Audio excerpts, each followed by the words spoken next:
जिस देश में महिलाओं को देवी मान उनकी पूजा की जाती है, उसी देश में आए दिन महिलाओं के साथ होते अपराध थमने का नाम ही नहीं ले रहे हैं। हाल ही में देश की राजधानी दिल्ली में सुबह स्कूल जाने के लिए घर से निकली 17 साल की लड़की पर बाइक सवार 2 नकाबपोश लोगों ने तेजाब फेंक दिया और उसके बाद से ही ये मामला एक बार फिर सुर्खियों में आ गया। इस मामले के बाद भारत की जनता के मन में कई सवाल उठे कि तेजाब बैन होने के बाद भी बिक कैसे रहा है, क्यों कभी इन पर कोई ठोस कार्रवाई नहीं होती है, क्या है एसिड फेंकने की सजा, क्यों बढ़ रहे हैं भारत में एसिड अटैक के मामले। आइए आज इस वीडियो में हम आपको इन सारे सवालों के जवाब देते हैं, इसलिए वीडियो को आखिर तक जरूर देखिएगा। पर वीडियो शुरू होने से पहले अगर आप लोग चैनल पर नए हैं या आपने अभी तक चैनल को सब्सक्राइब नहीं किया तो चैनल को सब्सक्राइब करना और बेल आइकन दबाना ना भूलें, ताकि हमारे चैनल की कोई भी वीडियो आपसे मिस ना हो। हम सब ने उम्मीद तो यही की थी कि प्रधानमंत्री नरेंद्र मोदी के महिलाओं के लिए दिए गए बयान की गूंज 15 अगस्त को सिर्फ लाल किले में मौजूद लोगों को ही नहीं बल्कि पूरे भारत को सुनाई दे, लेकिन शायद ऐसा नहीं हुआ। प्रधानमंत्री ने भारत के 75वें स्वतंत्रता दिवस के अवसर पर महिला सशक्तिकरण की बात कही और वो ऐसा पहले भी कहते रहे हैं। अगर बेटे बेटी एक समान नहीं होंगे तो एकता के मंत्र नहीं गूंज सकते। Gender equality.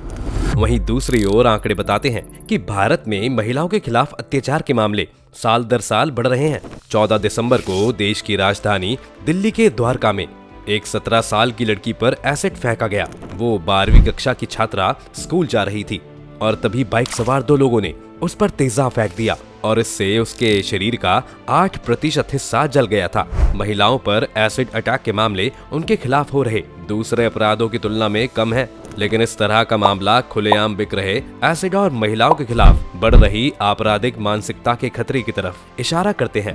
एसिड हमले की बढ़ती घटनाओं के मद्देनजर 2013 में सुप्रीम कोर्ट ने कानून बनाया। क्या है ये कानून? क्या एसिड अटैक की घटनाएं भारत में तब से कम हुई हैं? अभी भी एसिड हमले क्यों हो रहे हैं? चलिए आपको बताते हैं। हिला कर रख देंगे आपको ये आंकड़े। हम आपको ये बताएं कि भारत में एसिड अटैक के मामले क्यों हो रहे हैं। इससे पहले चलिए जरा कुछ आंकड़ों पर नजर डाल लेते हैं। एसिड सर्वाइवर्स ट्रस्ट इंटरनेशनल यानी ASTI का कहना है कि दुनिया के कई देशों में एसिड हमले अब भी आम हैं। एसिड मामलों में 80% पीड़ित लड़कियां या महिलाएं होती हैं। ASTI के मुताबिक दुनिया में सबसे ज्यादा एसिड हमले ब्रिटेन में होते हैं। अब हालांकि ब्रिटेन में एसिड का सबसे ज्यादा इस्तेमाल गैंग वॉर में होता है। आपको बता दें कि 2018 में ब्रिटेन में एसिड हमले के 500 से भी ज्यादा मामले सामने आए थे और अकेले लंदन में ही 300 से ज्यादा मामले सामने आए थे। वहां पर अपराधी हथियार के तौर पर एसिड का इस्तेमाल करते हैं। ब्रिटेन के बाद दुनिया में भारत का नंबर आता है। केंद्र सरकार की agency national crime records bureau यानी NCRB के आंकड़ों के मुताबिक 2021 में देश भर में एसिड अटैक के 102 मामले सामने आए थे, जबकि 48 मामले एसिड अटैक की कोशिश के दर्ज हुए थे। हालांकि ASTI का मानना है कि भारत में हर साल 1000 से ज्यादा मामले सामने आते हैं। ASTI का कहना है कि अदालत में एसिड अटैक के मामले का निपटारा होने के औसतन 5 से 10 साल का समय लगता है, जबकि 76% मामलों में आरोपी पीड़िता का ही कोई पहचानने वाला होता है। वहीं एसिड सर्वाइवर इंटरनेशनल ट्रस्ट ने इंडिया टुडे को बताया कि बहुत सारे हमलों को रिपोर्ट नहीं किया जाता है। NGO की तरफ से बताया गया है कि रिसर्चर्स कहती हैं कि ज्यादातर हमले महिलाओं और लड़कियों पर होते हैं। हमले अक्सर पब्लिक प्लेसेस जैसे कि सड़कों, स्कूलों और कॉलेजों में होते हैं। अगर सारे एसिड हमलों को रिपोर्ट किया जाए तो शायद भारत में हमलों की संख्या एक साल में 1000 से भी ज्यादा हो सकती है। मीडिया रिपोर्ट्स के मुताबिक कई एजेंसियों का कहना है कि भारत में एसिड अटैक के लगभग 60% मामले रिपोर्ट नहीं होते हैं। सरकारी डेटा के मुताबिक 2020 में 105, 2019 में 150, 2018 में 131 और 2017 में 209 मामले दर्ज किए गए थे। पश्चिम बंगाल और उत्तर प्रदेश 2 राज्य हैं जहां कुल एसिड हमलों के लगभग 50% मामले दर्ज हुए। लेकिन हैरानी की बात यह है कि एसिड हमले करने वाले आरोपियों के कॉन्विक्शन रेट को आसानी से समझा जाए तो इसका मतलब होता है कि कितने आरोपियों को सजा दी गई। ये एक बड़ी खबर है कि 2017 में कॉन्विक्शन रेट 35% था, 2018 में 65.4%, 2019 में 54%, 2020 में 72%, लेकिन 2021 में महज 20% थी। वकील तहीनी भूषण का मानना है कि ऊपरी सतह पर तो कानून सही लगता है, लेकिन इसको लागू करते वक्त जरूरी प्रक्रियाओं का पालन ठीक से नहीं होता, इसलिए आरोपियों को सजा दिलवाना मुश्किल हो जाता है। वो मानती हैं कि जिस तरह रेप के मामलों में कानून आरोपियों को दोषी मानकर चलता है, ठीक उसी तरह एसिड अटैक के मामलों में भी हमलावर को दोषी मानकर ही चलना चाहिए, जब तक आरोपी ये सिद्ध न कर दे कि अपराध उसने नहीं किया है। क्या है एसिड अटैक करने के पीछे की वजह? Male dominated society. हमारा समाज पुरुष प्रधान समाज है, जहां पुरुषों को हमेशा दबंग बताया जाता है और महिलाओं को उतना ही कमजोर। पुराने समय से ही महिलाओं को पिता की संपत्ति माना जाता था, बाद में वो पति की संपत्ति बन गई, और जब वो विधवा हो गई तो बेटे ने उसकी रक्षा या यूं कहें कि उसका कंट्रोल ले लिया। ऐसे समाज में जहां महिलाओं को हमेशा पुरुषों द्वारा कंट्रोल किया जाता रहा है, और ऐसे में हमारे समाज के पुरुषों को ना सुनने की आदत है नहीं, और इसका पुरुषों के दिमाग पर एक बहुत ही इनफेक्टिव और एडवर्स इफेक्ट पड़ता है, जिसमें हमेशा इस पुरुष प्रधान समाज में लड़कियों पर हावी होने के लिए कहा जाता है, और ऐसा ना कर पाने पर एग्रेसिव होकर रिएक्ट करने के लिए मजबूर हो जाते हैं, और ये कारण बनता है एसिड अटैक का। एसिड की सस्ती और इजी अवेलेबिलिटी एसिड अटैक के मामले में प्राइमरी रीजंस में से एक है। बाजार में एसिड की इजी अवेलेबिलिटी, लोग फार्मेसी, ओपन एयर मार्केट्स, सुनारों की दुकान, ऑटोमोबाइल मरम्मत की दुकानों आदि से बिना ज्यादा मेहनत किए इसे आसानी से खरीद सकते हैं। कई लोग इसे अपने घरों में एक आम सफाई एजेंट के रूप में भी इस्तेमाल करते हैं। ऐसे में ये आसानी से मिल जाता है। इसके अलावा ये सस्ते भी हैं और आम आदमी की पहुंच में भी है। जेलसी एक और मेजर फैक्टर है, जिसकी वजह से ऐसी भयानक घटनाएं हुई हैं। इस कॉम्पिटिटिव दुनिया में हर कोई दूसरे से बेहतर और आगे रहना चाहता है। ये बिजनेस, सर्विस सेक्टर या एजुकेशन सेक्टर में हो सकता है। एक व्यक्ति दूसरे व्यक्ति को बहुत तेज स्पीड में अपने से आगे बढ़ते हुए नहीं देख सकता है। ये शर्म की बात है कि जेलसी की वजह से ऐसी घटनाएं हुई हैं, और किसी दूसरे इंसान के उज्जवल और समृद्ध करियर को झटका देने और रोकने के लिए इन तरीकों का इस्तेमाल किया गया है। सो कॉल्ड लवर्स को मिलने वाला रिजेक्शन, पीड़िता पर तेजाब फेंकने का ये एक मेन रीजन है। जब किसी इंसान के मैरिज प्रपोजल को रिजेक्ट कर दिया जाता है, या किसी महिला द्वारा किसी व्यक्ति के प्रपोजल को रिजेक्ट कर दिया जाता है, तो इसे अपनी बेइज्जती के रूप में लिया जाता है, और बदला लेने के लिए महिला को सबक सिखाने के लिए तेजाब का इस्तेमाल किया जाता है। और जब वो ऐसा करता है, उसे एक सुकून का एहसास होता है। उसे लगता है कि ऐसा करने से लड़की को अपनी गलती का एहसास हो जाएगा। पर ये लोग ये समझ ही नहीं पाते कि एसिड फेंकने से लड़कियों की सिर्फ सूरत ही नहीं, बल्कि उनकी पूरी जिंदगी बर्बाद हो जाती है। एसिड मामलों पर क्या है कानून? आपको ये बात जानकर हैरानी होगी कि भारत में पहले एसिड हमलों को लेकर कोई कानून नहीं था। पहले ऐसे मामलों में आईपीसी की धारा 326 के तहत गंभीर रूप से जख्मी करने का केस दर्ज होता था। एसिड मामलों को अपराध की श्रेणी में लाने के लिए 2013 में आईपीसी में 326A और 326B की धारा जोड़ी गई।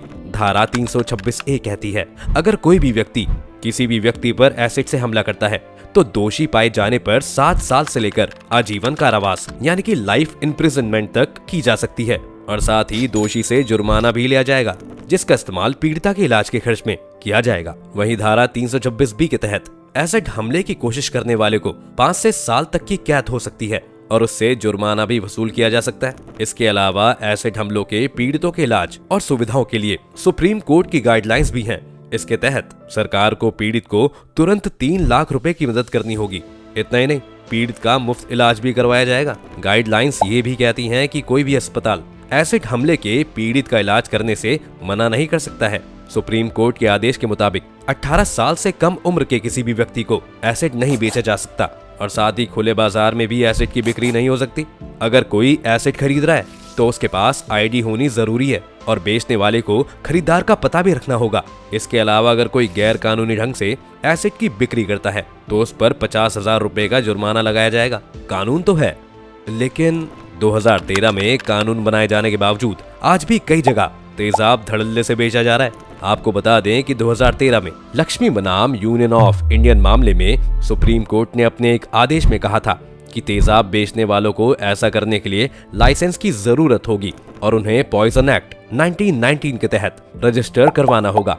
इसके अलावा दुकानों को तेजाब की पर्सनल सेल और अपने स्टॉक का एक रजिस्टर रखना होगा, और खरीदार को आईडी प्रूफ देना होगा, और तेजाब को खरीदने की वजह भी बतानी होगी। हालांकि सुप्रीम कोर्ट द्वारा लागू किए आदेश के मुताबिक नियमों का पालन नहीं करने पर सब डिविजनल मजिस्ट्रेट द्वारा 50,000 रुपए का जुर्माना लगाया जा सकता है, और भारत में अनुमानित 13 मिलियन छोटी दुकानों से अब तक 36.5 लाख रुपए का जुर्माना वसूल किया गया है।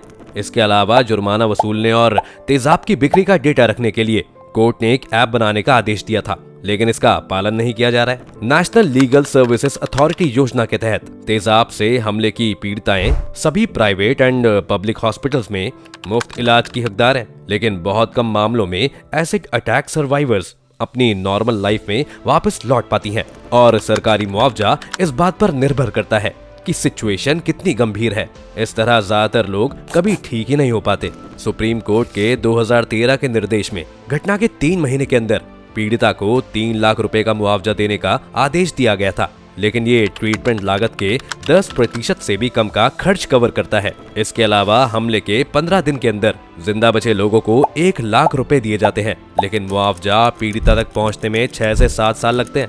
सुप्रीम कोर्ट द्वारा 2013 में आईपीसी की धारा 326A बनाने के बावजूद आज भी इन मामलों में आरोपियों को सजा मिलने में सालों बीत जाते हैं। बैन होने के बाद भी क्यों बिक रहा है एसिड? भारत में कहीं भी एसिड को खुले बाजार में नहीं बेचा जा सकता है। 2013 से इसकी बिक्री पर रोक है, उसके बावजूद एसिड खुलेआम बिकता है। दिल्ली महिला आयोग की अध्यक्ष स्वाति मालीवाल ने भी इस बात पर सवाल उठाए हैं। स्वाति मालीवाल ने कहा, दिल्ली महिला आयोग ने कई बार नोटिस जारी किए, कई सारे सुझाव दिए, लेकिन तब भी एसिड ऐसे बिक रहा है जैसे सब्जी बिकती है। वैसे ही कोई भी एसिड खरीद सकता है और लड़की पर फेंक सकता है।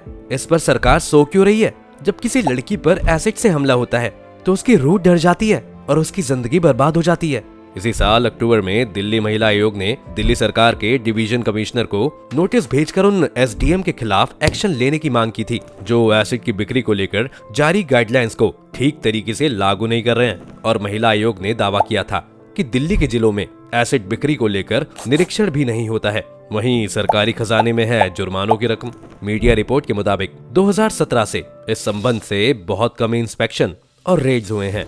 रिपोर्ट्स में बताया गया है कि 2017 से SDM east, north, new Delhi, north Delhi और शाहदरा में नियम तोड़ने वालों पर कोई जुर्माना नहीं लगाया गया है। हालांकि पिछले 6 सालों में पश्चिमी दिल्ली में 9,90,000 रुपए जुर्माना लगाया गया है और नॉर्थ वेस्ट दिल्ली में 20,000 रुपए जुर्माना लगाया गया है। हालांकि टोटल 36.5 लाख रुपए जुर्माने की रकम का तेजाब हमले की क्वांटिटी में रिहैबिलिटेशन पर कोई खर्च नहीं किया गया है। भारत में एसिड अटैक के ऐतिहासिक फैसले।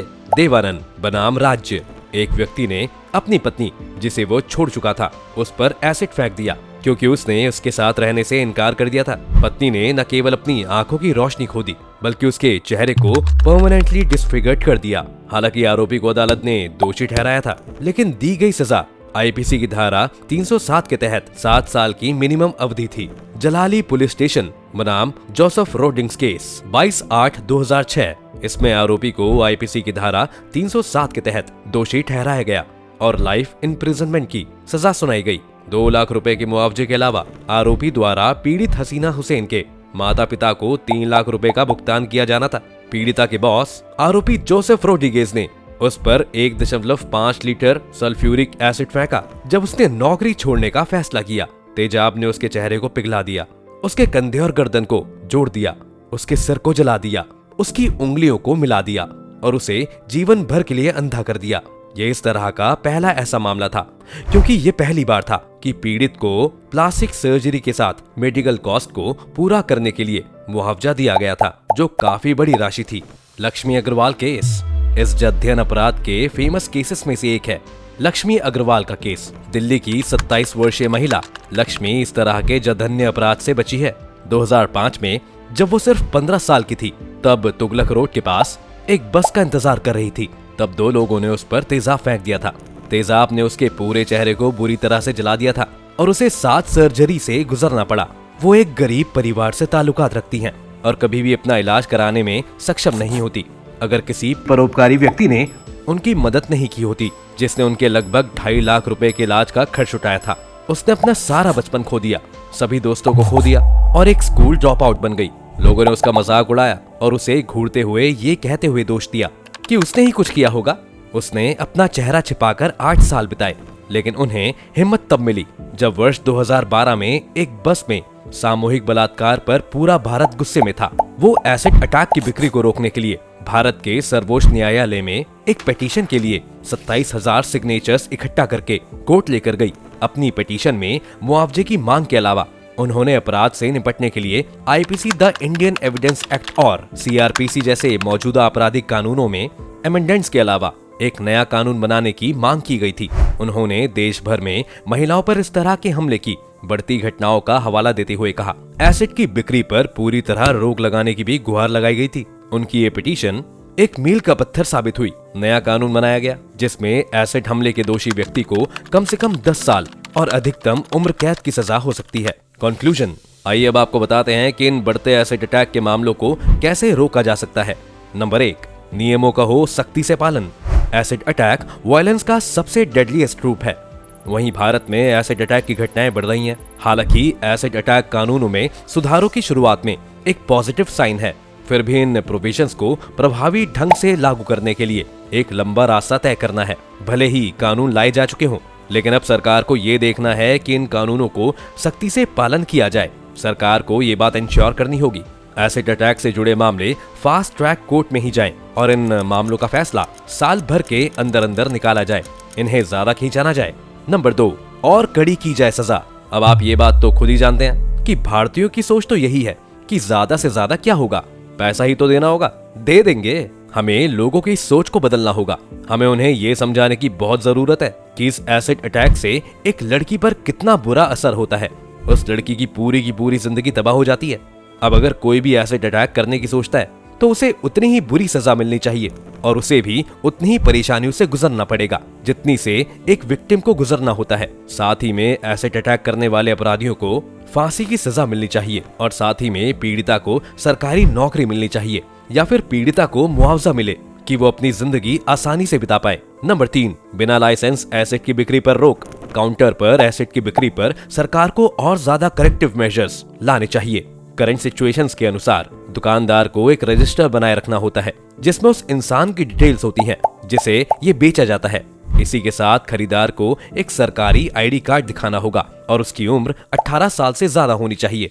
Educational institution, research laboratories, hospitals, government departments जिन्हें एसिड रखने और स्टोर करने की जरूरत होती है, एसिड के इस्तेमाल का एक रजिस्टर बनाए रखेंगे और उससे संबंधित एसडीएम के पास दर्ज कराएंगे। इन जगहों पर कुछ नाकाबंदी जरूर की जानी चाहिए क्योंकि ज्यादातर मामलों में इन्हीं जगहों से एसिड की व्यवस्था की गई है। साथ ही में सरकार ये भी देखे कि छोटे दुकानदारों को लाइसेंस ना दिया जाए, उन पर रोकथाम की जाए। साथ ही में सरकार एक प्लेटफॉर्म भी बनाए जिसमें एसिड के लिए लाइसेंस मांगने वाले को पूरी डिटेल देनी होगी कि उसे लाइसेंस चाहिए तो क्यों चाहिए। तो दोस्तों, आज की वीडियो में बस इतना ही। उम्मीद है आपको आज की इस वीडियो से काफी कुछ नया सीखने को मिला होगा। अगर आपको ये वीडियो पसंद आई हो तो इसको लाइक और शेयर करें और अगर आप चैनल पर नए हैं या आपने अभी तक चैनल को सब्सक्राइब नहीं किया है तो चैनल को सब्सक्राइब करना और बेल आइकन दबाना ना भूलें।